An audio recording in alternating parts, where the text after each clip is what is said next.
if Hamas attacked the Saudis in that way, if they attacked another Muslim country, there would not be 2 years of negotiations with Hamas. Believe you me, it will be nuclear if nuclear was an option. The idea of a ceasefire and let's release some from Israeli prisons so that we get a few hostages back, it would be an entirely different conversation. If you entered Saudi Arabia and massacred over 1,000 people, it will be the end of Hamas and that conversation a week later. I'll tell you that. Right? Same in America. There will be no International Criminal Court of Justice and talks of genocide and none of that. It'll be gone. So I look at everything through two lenses: religion and history. These are my glasses: religion, history, not politics. And I'm coming to your next question, which is hating Israel. People can hate Israel all they like. God gave us the ability to love, and God gave us the ability to hate, and God will judge people based on their love and their hate. However, I have a question. These group of 15 million Jews, they don't proselytize. They don't want you to become Jewish. For a very long time, did not have a government to defend them. For a very long time. Tyrants did everything possible, starting from the Pharaoh down to Hitler, did everything possible to exterminate them, and they continue to not just exist but thrive, and thrive better than the majority of the people around them. So you look at Iran, how old is it? It's a millennia, ancient civilization. So is the Jewish nation. But after the Israeli independence in 10 years, they were on par with Iranian technology, right? So, and that's what Saddam Hussein couldn't believe. Like, how?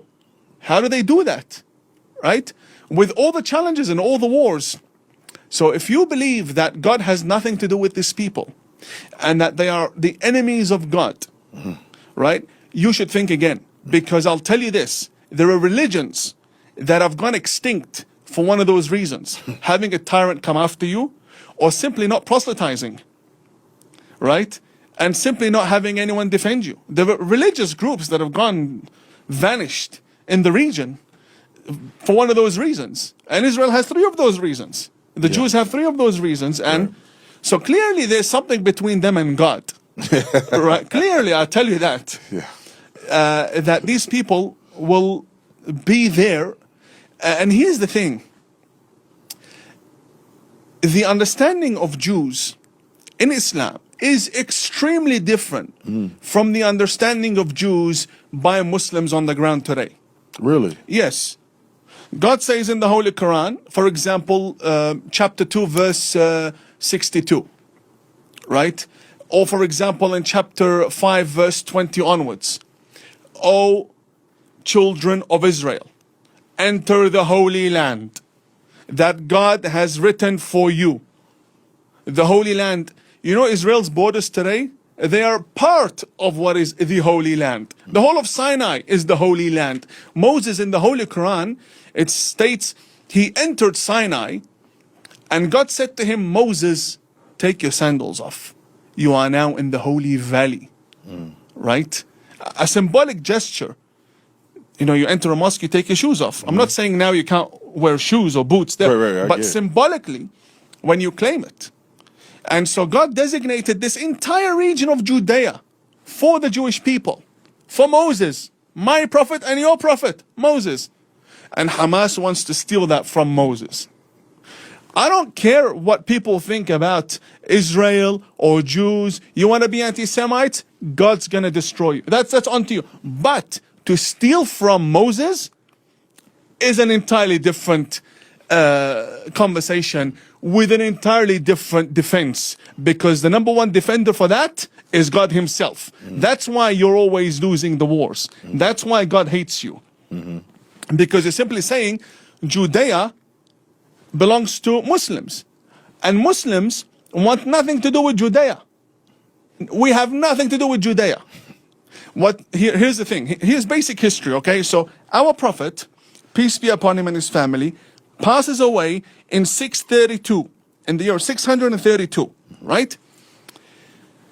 On his deathbed, he orders a young man by the name of Usama, the son of Zayd.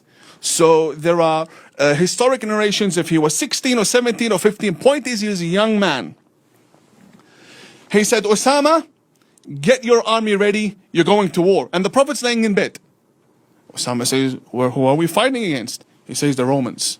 Because I vowed that I will avenge your father's blood before I die. Your father Zayd was killed by the Byzantines. So what does that mean? It means until the Prophet's last day, he was at war with the Byzantines who were governing Jerusalem. The Prophet never went to Jerusalem. And the whole idea of the miraculous journey, you've heard this before, that our Prophet supposedly flew on a donkey or flew to heaven on a horse, right? Small brains believe in foolish things. Firstly, it was not a donkey or a horse. Muslims believe that the Prophet had this experience and it was involving the Archangel Gabriel. Right? Now, I don't care who it was or how it was. Here's my story. If you're going to the heavens, are you going from the ground upwards or are you going across? You think going up? Going up. So the Aqsa mosque is in the heavens. Al-Aqsa, the word Aqsa means the farthest mosque. The word Aqsa means the farthest mosque. We believe, Muslims believe, there are mosques in the heaven. We believe the angels pray in mosques in the heavens. We believe in that. You can think I am out of my mind. That's fine. But that is the Muslim belief.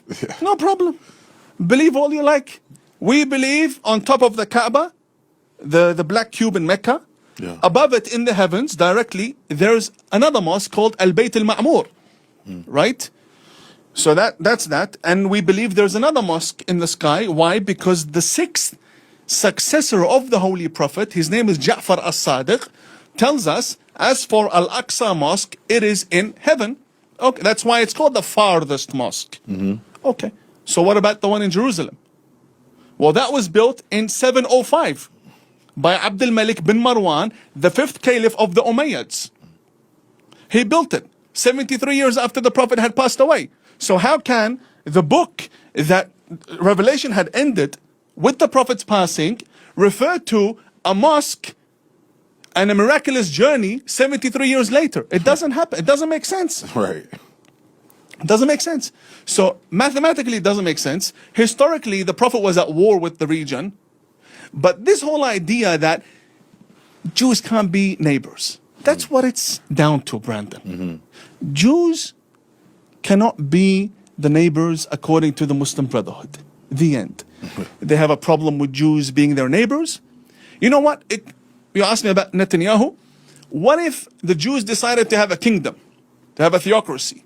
What if the Jews in Israel decided to have a communist government? What if they wanted to be socialists, have Jeremy Corbyn as their leader? You think they'll still be accepted? No, the Muslim Brotherhood doesn't want Jews, period. Basically, Hamas says, in all flavors, no Jews allowed. So, and you see that translate on the street today.